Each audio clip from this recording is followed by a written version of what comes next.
Hi, I'm Rosie from Rosie's Doll Clothes Patterns. Today I'm going to be continuing with part 2 of my video series where I show you how to make simple alterations to one basic doll clothes pattern, and that being my summer dress pattern. And just by making those alterations we can create over a dozen different outfits. Now in part 1 I concentrated on simplifying the dress and creating cute summer tops. In part 2 I'll show you another variation to the tops and how to use the bottom of the dress pattern to make the sweet skirt you can see on my Cabbage Patch doll.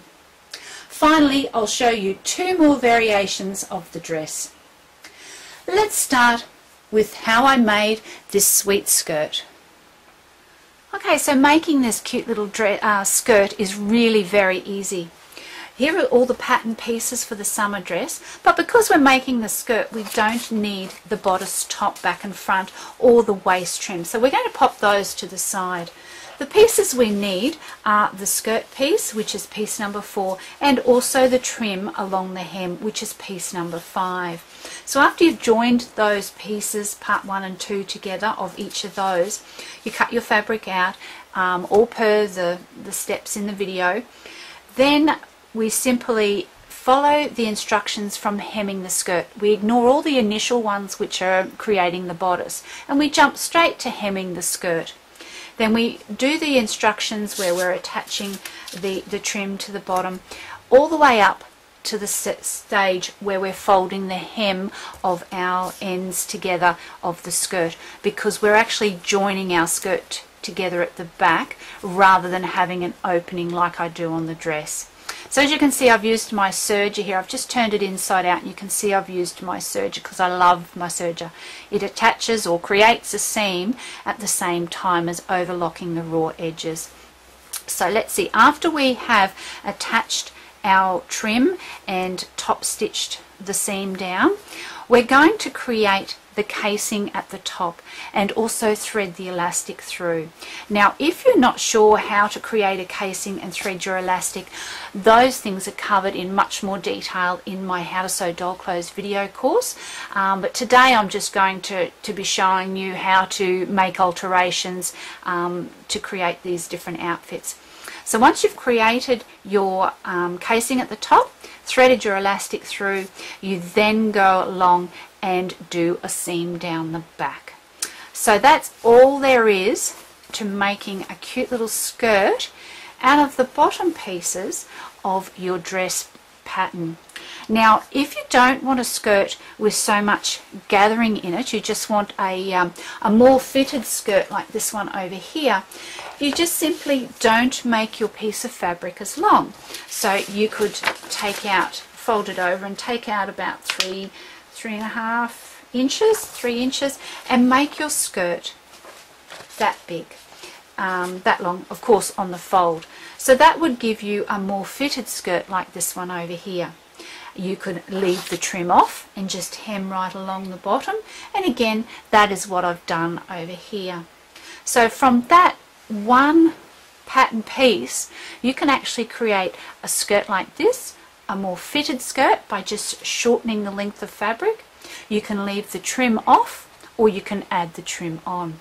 So there you go, there's a few more options on actually creating a skirt from the skirt pieces of your summer dress pattern.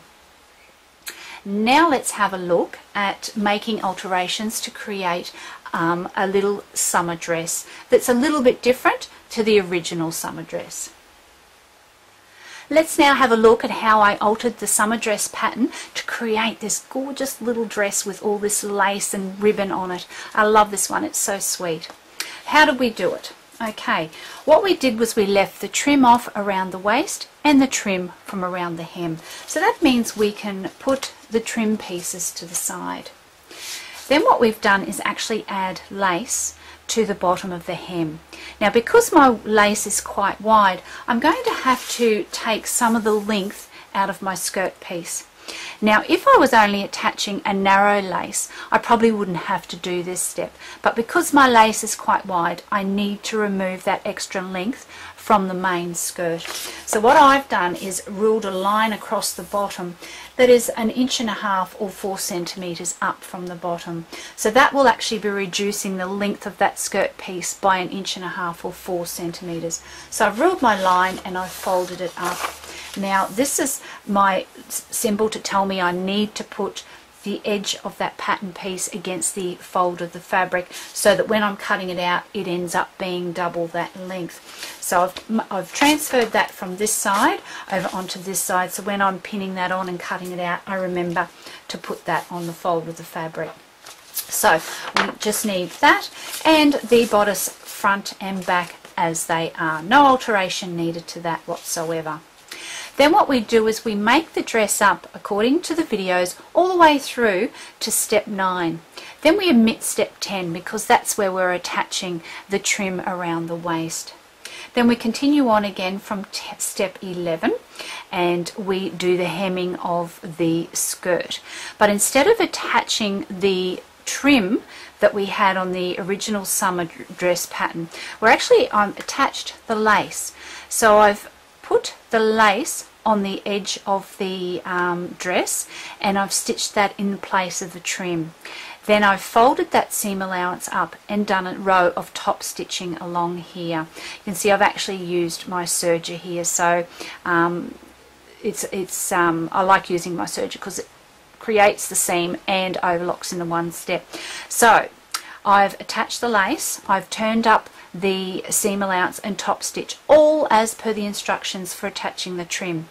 Then we go ahead and fold the ends, hem the ends of the skirt just as we did for the main summer dress pattern. If you want, you can add your ribbon at this point and your bows. It's up to you, but I liked that. I just thought that finished it off. So that's when you attach those. Then that's pretty much it. Follow the instructions all as per the videos. The only alteration was substituting my lace for the trim, shortening the length of my skirt pattern piece, and adding a few extra trims like the ribbon and the bows. So that was a really easy alteration to the summer dress pattern to create this sweet little dress here. Now the next one I'm going to show you will be the top with a little pleated frill around the bottom. So what alterations to my summer dress pattern did I need to do to create this very smart looking top and this sweet little dress? Let's start with the top. Firstly, I needed to shorten the length of the skirt. So let's go to our pattern pieces. We can get rid of the trims because we're not using trims on this one. And we definitely need our bodice tops, front and back. And this is the skirt piece.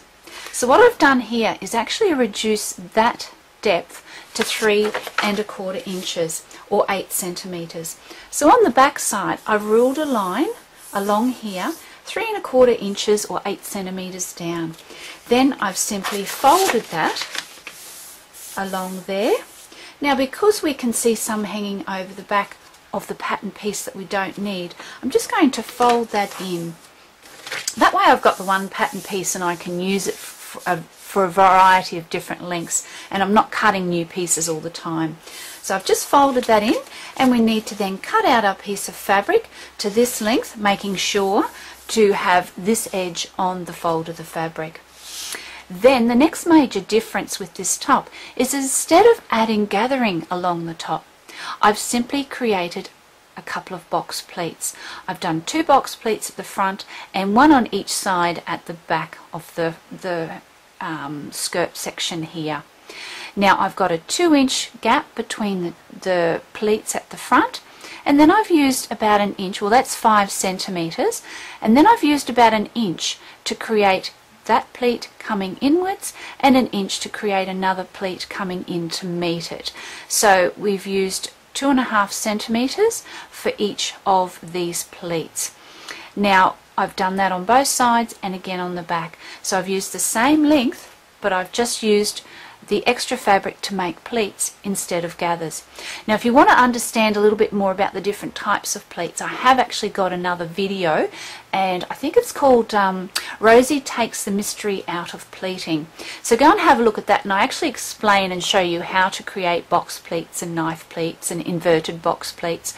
So that'll explain the pleating a lot better. But today I just want to actually show you what I've done to create the different outfits, not how to do those things. So that's created a very smart looking top. And over here, again, I've used pleating, but this time I've used the same length of fabric, so we don't need to change our pattern piece here at all. And I've used the waist trim, so the only thing I've left off is the trim along the hemline. And this is the same length of fabric again, but instead of box pleats like I did here, I've created a number of knife pleats. I've done 3 on this side, 3 on that side, and you can see that those ones are facing that way and these ones are facing that way. Then I've also repeated that with 3 pleats on each side at the back. Now I've got 2 inches in between the beginning of the pleats here, and each of those pleats I've again used 1 inch or 2.5 centimeters to create each of those pleats. So again, I explain how to make the knife pleats on that video. You could, if you like, make knife pleats all the way around, so they would all go the same way. So if you're going to make them go that way, you would continue folding the fabric in the same fashion till you've gone all the way around. But if you do that, if you add extra pleats in, you will need to add extra length to your fabric. So you'll need to just do a few calculations and work out how much pleating fabric you would need. And again, I explain that in detail in my other video. So just simply by adding pleats instead of gathers, we've changed the look on these dresses and created a top by shortening the length of the skirt. So there you go, there's a couple more designs. I hope you enjoyed them. So there you go. I've just shown you a few more easy alterations you can make to my summer dress doll clothes pattern to create even more outfits for your doll. I hope you enjoyed this video, and I look forward to having you join me again for part 3, where I'll show you even more interesting but simple alterations to my summer dress pattern. Until then, happy sewing!